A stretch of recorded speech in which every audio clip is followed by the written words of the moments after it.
अस्सलाम वालेकुम दोस्तों, क्या हाल है। उम्मीद से आप खैरियत से होंगे। दोस्तों, एक दफ़ा महमूद गज़नवी का दरबार लगा हुआ था। महमूद गज़नवी के दरबार में कुतुब, अब्दाल, बहुत नेक नेक लोग और अच्छे लोग बैठे हुए थे। तो महमूद गज़नवी ने कहा कि आप में से है कोई जो मुझे हज़रत खिज़र अलैहिस्सलाम से मिलवा सके। तो वहाँ एक गरीब आदमी था जो खाने के लिए रोटी भी नहीं थी। उसने हाथ खड़ा किया, उसने कहा, बादशाह सलामत, मैं आपको महमूद गज़नवी से मिलवा सकता हूँ।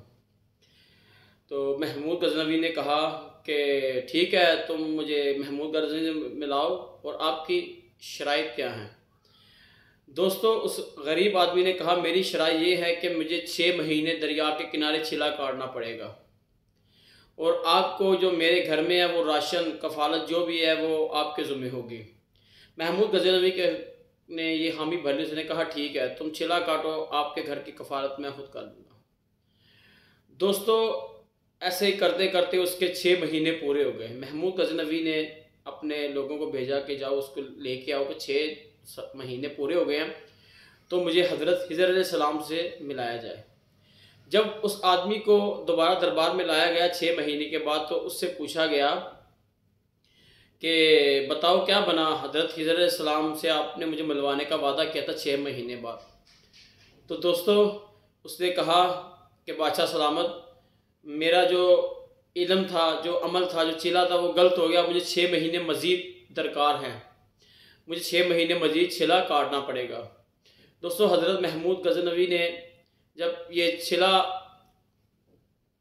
काटने का कहा तो उसने फिर हामी भर ली। उसने बोला, जाओ 6 महीने फिर छिला काटो।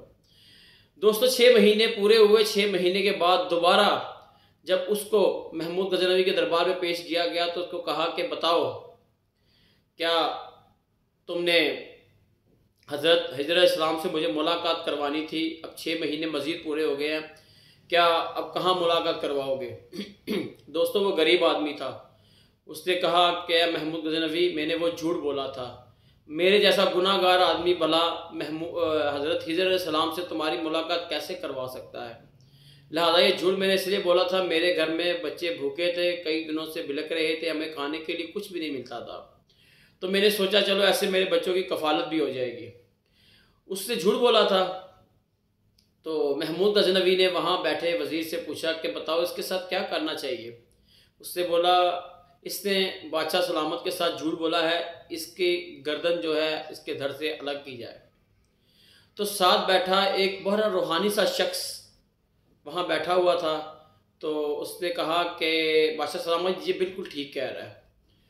तो महमूद गज़नवी ने दूसरे से पूछा, बताओ इसके साथ क्या किया जाए।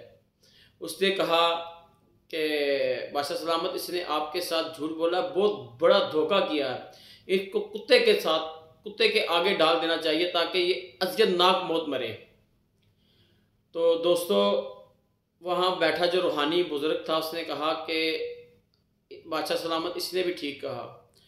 तो वहाँ बैठा एक एयाज नामी उसका ग़ुलाम था। तो महमूद गज़नवी ने पूछा उससे कि बताएं एयाज, हम इसके साथ क्या करें। तो एयाज ने कहा, क्या बादशाह सलामत, तुम्हारा कुछ भी कम नहीं हुआ, ना तुम्हारी कोई बेइज्जती हुई है इसमें। उस गरीब के 1 साल की रोटी आपके बच्चों की, उसके बच्चों की जो आपकी तरफ से गई है, ये बाइस सवाब होगी, लेकिन इसने झूठ बोला है, इसको माफ़ किया जाए। तो बुजुर्ग ने कहा कि ये बिल्कुल ठीक बोल रहा है। तो जब बुजुर्ग ने इसे भी ठीक कहा तो हज़रत महमूद गज़नवी ने फरमाया कि ए बुजुर्गो, ये बताएं, आपने तीनों को ठीक कहा। एक ने कहा इसकी गर्दन काट दो, एक ने कहा कुत्ते के साथ आगे डाल दो, दूसरे ने कहा कि इसको माफ़ कर दो। तो आपने तीनों को ठीक कहा। उसने कहा कि ए बादशाह सलामत, ये जो पहला आदमी गर्दन काटने की बात कर रहा है ना, इसका बाप पहले कसाई था, ये कसाई ख़ानदान से है, इसलिए इसने अपने काम को और अपनी नस्ल को उजागर किया है।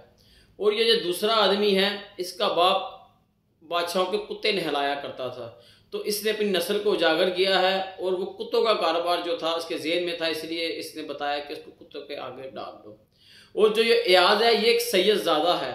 सैयदजादा वो होता है मेरे बादशाह सलामत जो करबला में 72 तन कुर्बान करने के बाद भी बदला लेने की चाह नहीं करता, माफ़ कर देता है।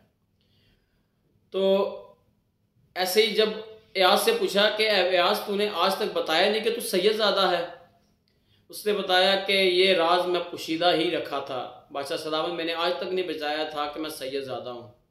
लेकिन एक बात मैं आपको फिर बता देना चाहता हूँ, ये जो बुज़ुर्ग यहाँ बैठे हुए हैं ये बुज़ुर्ग कोई आम बुज़ुर्ग नहीं है, यही हिज़र अलैहिस्सलाम है। तो हज़रत महमूद गज़नवी अचानक चौंके कि ये क्या, मैंने हज़रत हिज़र अलैहिस्सलाम को देख लिया।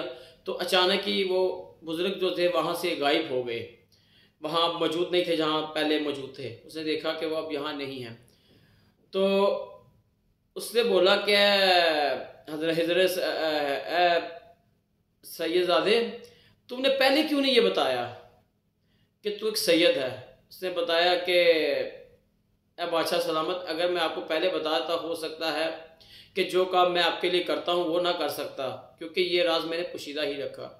मेरे दोस्तों, कुछ राज ऐसे होते हैं कि जो अल्लाह ने गुम रखे होते हैं, हमें ढूंढने की ज़रूरत होती है। तो ये सैयदजादे ने फिर इसको एक और बात कही कि बादशाह सलामत, ये अपनी अपनी नस्ल के जो लोग हैं ना, ये कसाई का आदमी बेटा है, ये सिर्फ गर्दने काटना जानता है, और ये कुत्तों का नहलाने वाला ख़ानदान का है, ये सिर्फ कुत्ते से ही खिलाना जानता है। ऐसे वज़ीर होंगे तो राया में ऐसे जो गरीब आदमी हैं वो भूखे ही मरेंगे। लिहाजा कोई नस्ली लोगों को जो है वो कितार में लाएं ताकि गरीब जो है भूखा ना मरे। मेरे दोस्तों, आजकल जो कुछ भी चल रहा है इसी की निस्बत से ही आपने देखा होगा, जो एक दूसरे को पेट गले पाड़ने की बात करते थे सियासत में, अब ये कुत्ते और ये कम नस्ल लोग हम पे मुसल्लत हैं। और वैसे ही हमें तरकीब दे के कुछ मरासियों के बच्चे हैं, कुछ डांसरों के बच्चे हैं, या जो सियासतदान आजकल के हैं, और हमें गरीबों को मारा जा रहा है। इसलिए हमें सोचने की ज़रूरत है। हर चीज़ से बाहर, कौमियत से बाहर निकलना चाहिए हमें। हर एक चीज़ से जो भी एक अच्छा आदमी है हम उसको चुने, सामने लेके आएँ, तो अल्लाह ताला हम पे भी रहम करेगा। पता नहीं क्यों नाराज़ है अल्लाह ताला हमसे। तो ज़ाहिर सी बात है, अल्लाह कहता है जैसी अवाम में वैसे हुक्मरान अता करूँगा। तो हमारे ऊपर जो मुसल्लत है ये हमारे को गुनाहों का कफ़ारा होगा, तो कोई हमारे ऊपर अज़ाब होगा। तो इंशाअल्लाह अल्लाह ताला ये मुश्किल भी वक़्त निकाल लेगा। इसी बात पे इत्फ़ाक़ करता हूँ। अस्सलामु अलैकुम व रहमतुल्लाहि व बरकातहू।